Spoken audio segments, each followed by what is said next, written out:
প্রথম অস্তিত্বের প্রথম সেকেন্ড, সেদিনও তিনি রব। আমার মৃত্যুর শেষ সেকেন্ড, সেদিনও তিনি আমার।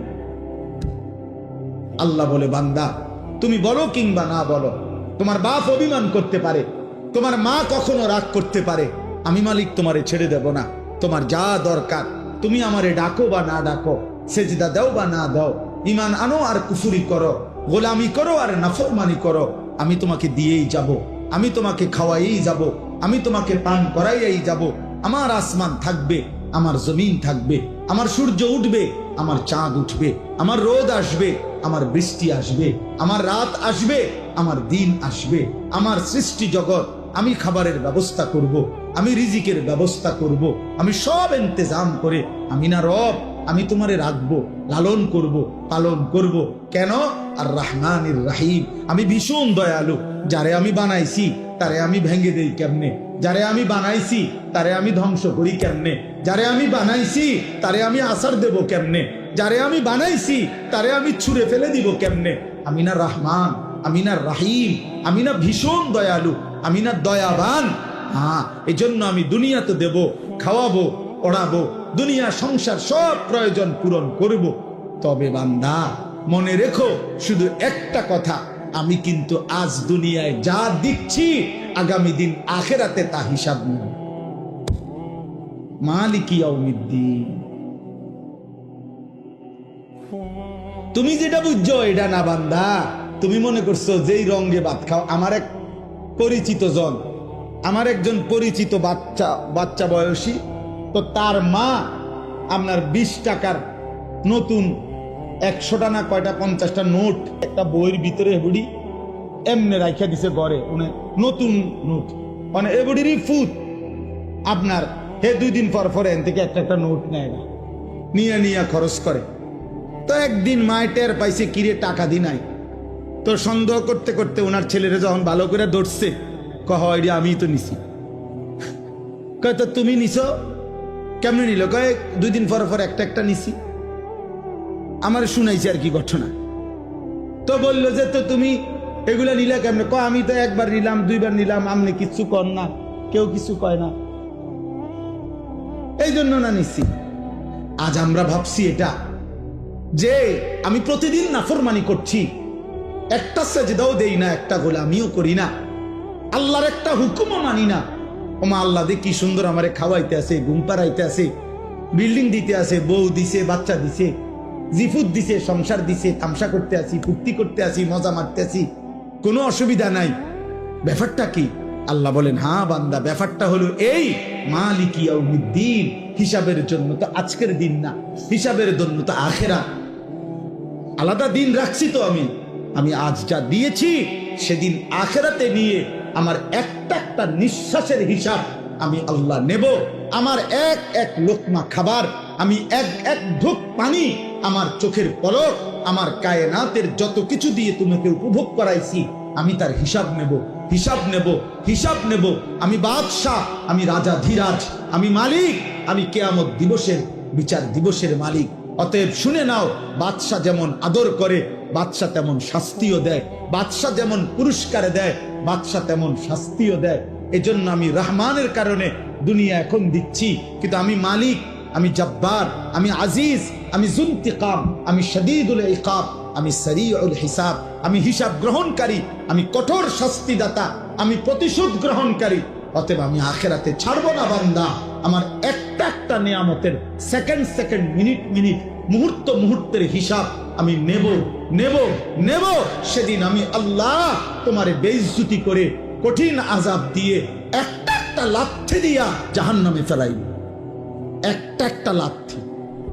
ফেরেশতাকে আল্লাহ বলবে, একটা লাথি মার, তারে জাহান্নামে মার ফেলা। তোমরা বেশি বাড়াবাড়ি করছো, নওজোয়ান বাড়াবাড়ি করছো। তোমরা কি ভাবছো আল্লাহকে? কি মনে করছো আল্লাহকে?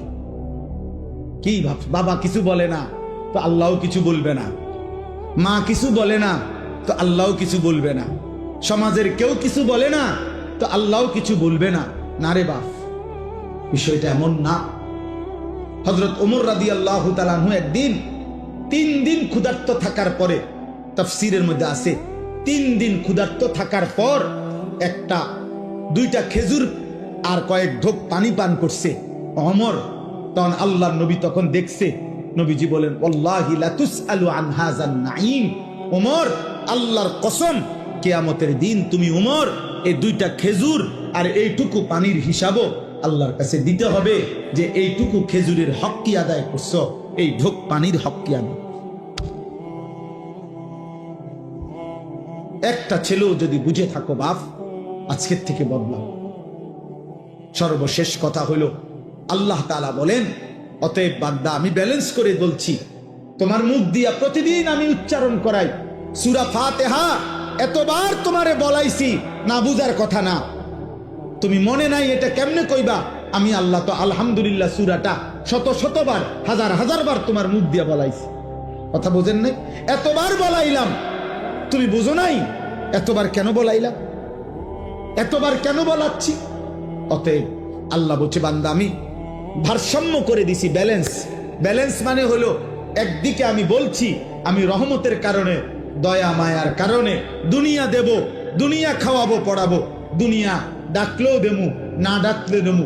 আমি জন্তু জানোয়ারে খাওয়াই, তোমারে খাওয়াবো না কেন? আমি মুশরিকরে খাওয়াই, মুরতাদ নাস্তিক আমারে স্বীকারই করে না, আমি তাকেও খাওয়াই, তোমারেও খাওয়াবো, কারণ আমার রহমতের কারণে। কিন্তু আমি বিচার দিনের মালিক, আমি হিসাব নেব, হিসাব নিয়া কাউকে জান্নাতে দেব, কাউকে জাহান্নামে দেব। অতএব ইনসাফের বিবেকের দাবি তুমি এটাই বলবা, ইয়াকা না'বুদু, আল্লাহ যেহেতু আপনি সব দিছেন, আবার আপনি সব হিসাব নিবেন, অতএব ডাইন বাম করে লাভ নাই, আমি আপনার গোলামি করব। বাবুরে, আমার দরকার নাই এলোমেলো করণের, কারণ আমি যেহেতু বুঝছি এটা আমনে আমারে আবার হিসাব নিবেন, তাইলে কাজেই আমি অন্যদিকে যে লাভ নাই, আমি আপনার ইবাদতই করব। তবে ওয়া ইয়াকা নাস্তাঈন, আমি না মাওলা, আমি দুর্বল, আমি ছোটখাটো মানুষ আল্লাহ, আমি আপনার একজন আদনা বান্দা, আপনি আমারে একটু সাহায্য কইরেন, আমি আপনার সাহায্য চাই, সাহায্য প্রার্থনা করি। এই কথা বলছে আল্লাহ, শিখাইছে বান্দা এভাবে বলো। আর আল্লাহ ওয়াদা দিছে, ওয়ালি আবদি মা সাআলা, সূরা ফাতিহার তাফসীরের মধ্যে আছে, আল্লাহ বারবার বলে, বান্দা তুমি যা চাইবে সূরা ফাতিহার মধ্যে দিল থেকে চাইলে আমি তাই তোমাকে দেব, তাই দেব। অতএব হুজুর এখন দোয়া করবেন ইনশাআল্লাহ, কথা বলবেন, দোয়া করবেন। বাবা নওজোয়ান ভাই, উঠো না, দয়া করে উঠো না, দোয়ায় শামিল হও। এক আল্লাহওয়ালা এক বুজুর্গের কাছ থেকে দোয়া নাও। এক রাত গভীরে কষ্ট করছো, চোখের পানি ফেলে একবার দেখো, এ কথা বলে দেখো মালিককে, মালিক আমি ভুল করছি, মাওলা আপনি আমারে মাফ করে দেন, আমি আপনাকে সেজদা করব। চেষ্টা করা যাবে কি ইনশাআল্লাহ? বলো না নওজোয়ান, বলো ইনশাআল্লাহ, হিম্মত করে বলো ইনশাআল্লাহ। 5 ওয়াক্ত নামাজ পড়ো, আখলাকের হেফাজত করো, চরিত্রের হেফাজত করো। আল্লাহর কথা কম শুনলেও নেকি, বেশি শুনলেও নেকি। কম শুনলে যে দূর শুনলাম ওই পরিমাণ নেকি, বেশি শুনলে বেশি হিসাবে নেকি।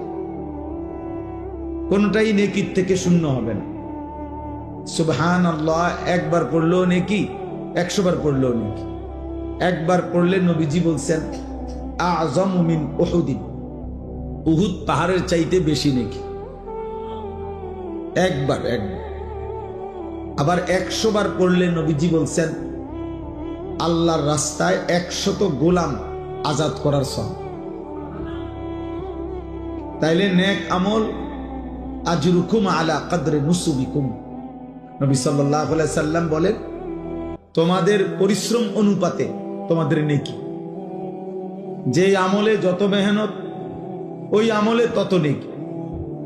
তাহলে এই জন্য আল্লাহর কথা কম হোক বেশি হোক কোনো অসুবিধা নেই। ওয়াজ কমও হইতে পারে, ওয়াজ বেশি হইতে পারে। হাদিসের মধ্যে আছে নবী সাল্লাল্লাহু আলাইহি সাল্লাম একদিন ফজরের নামাজের পরে মসজিদে নববীতে ওয়াজ শুরু করছেন, বিশুদ্ধ হাদিস। মাগরিব পর্যন্ত ওই দিন নবীজি ওয়াজ করছেন, শুধু নামাজ পড়ছেন আবার বসছেন। এক টানা ফজরের পর থেকে মাগরিব পর্যন্ত তিনি অনবরত বলছেন। হযরত আবু যায়েদ আনসারী রাদিয়াল্লাহু তাআলা আনহু বলেন কিয়ামত পর্যন্ত যা হবে সবকিছু বলে ফেলছেন উনি। এমন ওয়াজ দিছেন, এক ওয়াজ, তাহলে লম্বা ওয়াজ। আবার এক সাহাবী আয়েশা নবীজিকে বলছেন, আইজিনি ওয়া আউজিস, ইয়া রাসূলুল্লাহ আমাকে একটু ওয়াজ করেন, তবে একটু কমাইয়া কইেন, সংক্ষেপ কইেন, আমি পুরা মনে রাখতে পারতাম না। নবী সাল্লাল্লাহু আলাইহি সাল্লাম বলছে, লা তাগদাব, রাগ করো না। এই শেষ ওয়াজ। হ্যাঁ, এটাই ওয়াজ, এই কদ্দুর কথাই বলছে, লা তাগদাব, রাগ করো না। ফারাদ্দাদা মিরারান, ওই সাহাবী আবার পুনরাবৃত্তি করছে কথা, যে ইয়া রাসূলুল্লাহ আরেকটু বলেন। এত সংক্ষিপ্ত কইছি, একবার বেশি সংক্ষেপ হয়ে গেছে। সংক্ষেপ কইয়া তো বিপদে না পড়লাম। হ্যাঁ, লা তাগদাব, আপনার রাগ করো না। নবীজি আবার বললেন, লা তাগদাব। তিনি বললেন, ইয়া রাসূলুল্লাহ আরেকটু বলেন। নবীজি বললেন, লা তাগদাব, রাগ করো না। মানে উনি যতবারই বলে নবী একই কথা বলে, লা তাগদাব, রাগ করো না। তিনি বুঝছেন আজকের ওয়াজ আর বাড়তো না, বুঝছি শেষ, আজ এইটাই ওয়াজ। তাহলে বোঝা গেল এক শব্দ লা তাগদাব, এক শব্দ কি হইতে পারে? ওয়াজ। তাহলে আল্লাহর কথা কমও হইতে পারে, বেশি হইতে। বাল্লিগু আন্নি ওয়ালাউ আয়া, নবী সাল্লাল্লাহু আলাইহি সাল্লাম বলছেন,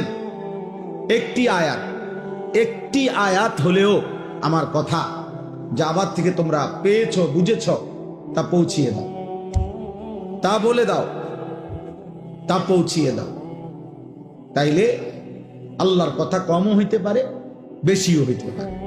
আল্লাহর কথা শোনার মধ্যেই বরকত, বাস্তবতা। আল্লাহ কুরআনুল কারীমে বলছেন, ফাবাশশির ইবাদ আল্লাযীনা ইস্তামিউনাল কাওলা ফায়াত্তাবিউনা আহসান। হে নবী, আপনি আমার ওই বান্দাদেরকে জান্নাতের সুসংবাদ দেন যারা মনোযোগ দিয়ে কথা শুনে অতঃপর কোরআন সুন্নাহর অনুসরণ করে। তাহলে আগে শুনে মনোযোগ দিয়ে এরপরে অনুসরণ করে। আল্লাহ বলেন ওদেরকে আপনি জান্নাতের সুসংবাদ দিয়ে দেন। এজন্য দোস্ত, নেক আমল করা এটা যেমন একটা আমল, নেক আমলের কথা শোনা এটাও একটা আমল, এটাও একটা আমল। এই যে এখন আপনারা ওয়াজ শুনতেছেন, এটাও একটা আমল, যে আল্লাহর কথা শুনতেছেন। আল্লাহ যে বলছে তোমরা আমার কথা মনোযোগ দিয়ে শুনো, তো আপনি মনোযোগ দিয়ে শুনতেছেন, এটা একটা আমল। আবার যদি আমলে বাস্তবায়ন করেন তো সেটা পরিপূর্ণ আমল, সেটা পরিপূর্ণ আমল। এই জন্য আল্লাহর কথা শোনা থেকে বিরত থাকতে নাই। অনেক সময় শয়তান ওয়াসওয়াসা দেয়, আরে বুঝছি তুই আর ওয়াজ হইনা কিরবি, তুই তো এই ওয়াদের, বুঝেন নাই? তুই আর কি, তুমি যে দেখছি আজ যে 6 বছর ধরে তো ওয়াজে হনো, কই তুমি যে রুম আছে এমন না। মানুষের প্রত্যেকটা নেক কথা, কোরআনের প্রতি কথা, খোদার কসম, এটা দিলে আসর করে। হয়তো গুনাহের কারণে এটা জ্বলে উঠতে পারতেছে না, কিন্তু কোনো একদিন আল্লাহ চাইলে এই সুপ্ত ঈমান ভিতরের সামান্য বারুদ জ্বলে উঠবে। কোনো এক কথায়, কোনো এক বাক্যে, কোনো এক শব্দে আল্লাহ চাইলে কারো জিন্দেগি বদলে যাবে। মূলত হেদায়েত, জীবনের পরিবর্তন, এ তো আল্লাহর হাতে। এটা তো মূলত আল্লাহর হাতে। কোনো বক্তা, কোনো ওয়াইজ, কোনো নবী, কোনো আউলিয়া কারো হাতে না। এজন্য নবীজি সাল্লাল্লাহু আলাইহি সাল্লাম নিজেই বলে নিতেন, আগে যখনই নসিহত করতেন। তো আমরা যে হুজুররা খুতবা পড়ি, ওয়াজের শুরুতে বৈশা আমরা একটা খুতবা পড়ি না, যে এখন পড়লাম, আলহামদুলিল্লাহি নাহমাদুহু ওয়া নাস্তাঈনুহু ওয়া নাস্তাগফিরুহু, এটা কি খবরের কাগজ পড়ি নাকি? না, এটা নবী সাল্লাল্লাহু আলাইহি সাল্লামের সুন্নাত, এটা তিনি পড়তেন। তো এখানে নবীজি আগে নিজেই কথা ভাঙ্গা লইতেন, মানে নিজেই আগে কথা পরিষ্কার করে নিতেন, যে শুনেন ওয়াজ করমু ঠিক আছে, তবে এটা মনে রাখবেন, মান ইয়াহদিহিল্লাহু ফালা মুদিল্লা লাহু ওয়া মান ইউদ্লিলহু ফালা হাদিয়া লাহু। আল্লাহ যাকে হেদায়েত দিবেন তাকে কেউ পথভ্রষ্ট করতে পারবে না, আল্লাহ যাকে পথহারা করে দিবেন তাকে কেউ হেদায়েত দিতে পারবে না। তার মানে আমি বলা দায়িত্ব, কিন্তু মূল ফয়সালা কোথায়? আসমান। মূল ফয়সালা আল্লাহর কাছে, আল্লাহর কাছে, আল্লাহর কাছে।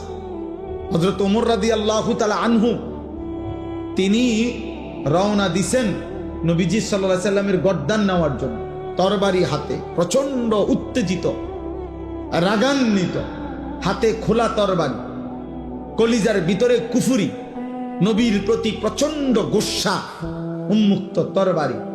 এই অবস্থায় আল্লাহ বলছেন আমি হেদায়েত দেব। আপনি যদি বলেন এটা বুঝে একটা কথা হইলো, এটা বিচারের কথা হইলো, আপনি এর কি বুঝে হেদায়েত দিবেন? তে যায় কোন দিকে আপনি বুঝেন না? আল্লাহ বলবেন আমার ইচ্ছা, তোমার সমস্যা কি? তোমার অসুবিধা কি? আমি হেদায়েত দেব। তো ঠিক আল্লাহ এই চলার পথেই, ওই দিনেই, এই তরবারি হাতেই, এই রাগান্বিত অবস্থাতেই ওমরকে হেদায়েত দিছেন। তো ওমর কালেমাওয়ালা হয়ে গেছে। আবার আবু তালেব, নবীজির আপন চাচা, নবীর দাদা আব্দুল মুত্তালিব, তিনি ওনার হাতে তুলে দিয়ে গেছিলেন নবীজিকে, নবী সাল্লাল্লাহু আলাইহি সাল্লামকে 12 বছর বয়সে অথবা 8 বছর বয়সে, তো ধরে নিলাম 12 বছর। এই 12 বছর বয়সে নবীজির দাদা আব্দুল মুত্তালিব আবু তালেবের হাতে নবীজিকে তুলে দিছিলেন। বলছে আমার নাতি, বাবা হারা এতিম নাতি, তোমার হাতে তুলে দিলাম। আমার নাতির বাবা মারা গেছেন আব্দুল্লাহ, অতএব তুমি সন্তানের কাছে, আমি আমার নাতিকে দিয়ে গেলাম। এই যে দিয়ে গেছে নবীজিকে আবু তালেবের হাতে, নবীজি সাল্লাল্লাহু আলাইহি সাল্লামের বয়স যখন 50, তখন আবু তালেব ইন্তেকাল করছে। তো 12 থেকে 50 মোট 38 বছর, এক টানা 38 বছর প্রতিটা সুখে দুঃখে জীবনের 38 বছর এক টানা নবীজির পাশে ছিলেন, আদর করছেন, সোহাগ করছেন, আশ্রয় দিছেন, ভালোবাসা দিছেন, সার্বিক তদারকি করছেন এই আবু তালেব। এর মধ্যে ইসলাম প্রচারের পরেও আরো 10 বছর, কারণ নবীজির ইন্তেকাল, আরে নবীজির বয়স যখন 50 তখন তিনি ইন্তেকাল করছেন। তাহলে নবীজি 40 বছর বয়সে কালেমার দাওয়াত শুরু করছেন, তাহলে তো এখানে আরো 10 বছর, মানে নবীজি ইসলামের দাওয়াত শুরু করছে যখন, তখনও উনি নবীজিরে পাইছে আরো 10 বছর, আগের 28 বছর। তাহলে 28 আর 10, এই 38 বছরের আদর সোহাগ, 38 বছরের এই ভালোবাসা, নবীজির পাশে থাকার পরেও আল্লাহ বলছে বন্ধু আমার বুঝে ধরে নাই, আমি চাইলাম না, আবু তালেবকে হেদায়েত দিলাম। আবু তালেব ঈমান আনে নাই, তাহলে বিষয়টা কার হাতে? নালে আবু তালেব 38 বছরের নবীজির পাশে ছিল।